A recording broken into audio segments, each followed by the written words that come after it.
Hey guys, it's Mia here and welcome back once again. And before we get to what I said I was going to talk about in this video in the title, I want to clear some things up. In my review of After, none of the critiquing I did toward this book was aimed towards any of you guys. It was purely aimed toward Anna Todd, the author. It was just, I felt really bad after my review because I felt like, well, what if everyone thinks that I'm critiquing them, which was not true. It's just, if we don't give our honest review when we review things, then what's the point of even making the review? I was brutally honest because that's how you should be in a review, or there's no point in doing it. Just none of that honesty or critiquing was toward any of you. If you like After, if you like this book, then good on you. Then keep liking it. It's just not my cup of tea. Now let's get into the book or kind of series that I want to talk to you about today because they all kind of tie in this review. And that book is Winter by J.A. Martin. This is actually J.A. Martin's first book written and his first book published, which that's an amazing accomplishment, so good on him. Now, Winter centers around Eric, and he's the one on the cover. And let me just talk for a second about the covers of these books, because I don't think I've seen many books with this kind of cover. It's called Matte, I think, is what he said it was. Which I really like this kind of cover. It's like smooth, but not like this kind of paperback. It's smooth and like kind of like grippy in a way. It's smooth and grippy, which is nice. And I've already read this book once, and look how nice the book still looks. Look at After. Look at that. It's so bad compared to the cover of this. And being a person that likes to keep my books, having this more durable paperback cover is really nice, because aside from some corner damage, which even my hardbacks get corner damage, it still looks like I haven't read it. And I'd rather my books look like I haven't read them than look like I've tossed it through down the stairs. And that's just one time of me reading this. And this is my second time reading this. I've already read it once, but because I just got the third book in the series, I figured I'd go back and reread it. Now, Winter centers around Eric Johnson, which I looked up his real name before I started this because I cannot for the life of me remember because of reasons we'll get to. But Eric is the son of a famous fashion model in this universe. And because he is the son of a famous fashion model, everyone thinks that because his mom is a model, he should be a model. Even though he really doesn't care about modeling and thinks it's his mom's thing, not his thing. He doesn't want to be one. But even still, his mom's like, well, you gotta try it at least once. So she drags him in the Florida heat, because they live in Florida, to this warehouse. And they live in Florida even though it's called Winter. They live in Florida because his mom wants him nowhere near the cold for reasons that we'll get to. So they get to the warehouse, and his mom's manager is looking him over, and he immediately annoys Eric because he's kind of a jerk to him with his critiquing. He says, well, you're paler than pale, almost sickly pale, and your hair is white as snow. And then he says, well, Eric Snow has a nice ring to it. And that becomes, for the rest of the book and the series, becomes his new last name, Eric Snow, which is why I cannot remember Eric Johnson. So he gets done with his critiquing, and they get to start shooting this clone commercial. And they end up breaking, and the director stops it because Eric's not selling his, wow, look at this perfume, you gotta have it and you gotta love it and it smells so good. He's not selling it. But when they break for his little, like, directing, they realize that Eric's being watched by 3 people. Them being Jenny, Mark, and Ava.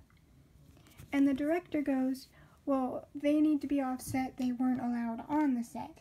And Eric goes, no, they're fine. They don't have to leave. They're not doing any harm by watching. So with Eric saying that, the director kind of lets it go and says, well, valid point. They're not doing any harm. So that he gets back to telling Eric that he didn't sell his, look at this perfume. So he goes, well, you're not feeling it. You gotta feel it. And he goes, somebody spritz him. And Eric's like, wait, do what? Spritz what? But before he gets an answer, he gets sprayed on the back of his neck with the cold perfume. And Eric finds that really nice. And he's like, well, that's cold. I want more. And, well, that causes a problem. Because Eric got cold, and he enjoyed it far too much than most people would, one of the workers starts to transform right in front of him, turning into an ice giant. And Eric, understandably confused and panicked, starts making it full-on blizzard snow in the warehouse. And he doesn't know he's doing it, because at this point he has no idea what he is. And the 3 of them that I said were watching him, Jenny, Mark, and Ava, they already know what's going on. It's never said how they found out about their powers, so I couldn't tell you if I wanted to. They spring into action because they already know what's going on. But because it is so cold in the warehouse and the snowstorm is blowing far too hard,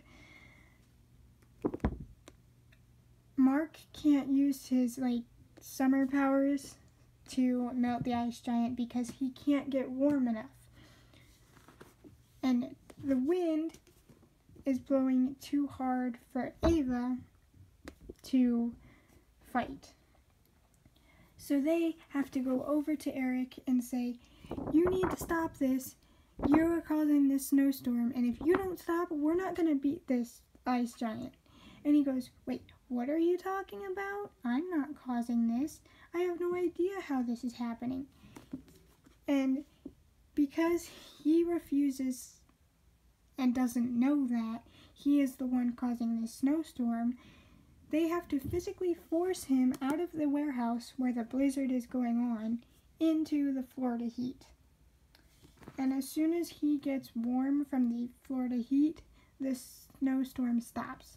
And that is how they are able to beat the ice giant. And that is just the first chapter of this 428-page book. So, Eric, still understandably confused, is like bewildered, which who wouldn't be? Yeah. So, that is not a spoiler because it says right on the back, even before he was attacked by the ice giant, Eric wasn't exactly normal. White hair, model mother, and a strange obsession with snow. Eric was just odd. Despite this, Eric's life is about to get a whole lot more crazy. On the day he was attacked, he learns that 1, he is a season of winter. 2, he has 3 siblings, each with the powers of their own respective seasons, them being Mark, Ava, and Jenny. 3, he is in a lot of danger. An organization called the Council of Ice is after him. They want to use his magic to cause another ice age because apparently we need another one of those, which, like, no thank you, I'm all good on that. At least that's what they are told. Regardless, they now have to go on an adventure to save Eric's life, and it's only July. So, yeah, winter in July.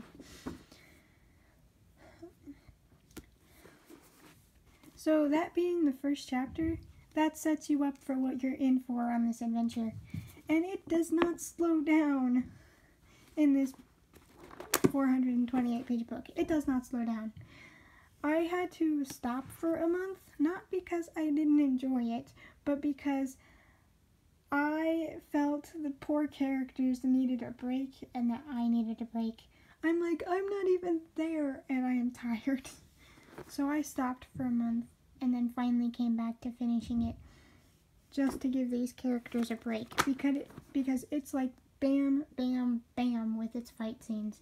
They get maybe a 5-minute break in between each one, and then it's another battle right off the bat. Which, that's my only complaint about the book. At least that I found when I first read it. And with any book, no matter how long the author's been writing, or how many books they've done, there are going to be issues, so that's understandable. And he definitely does work on that through these books.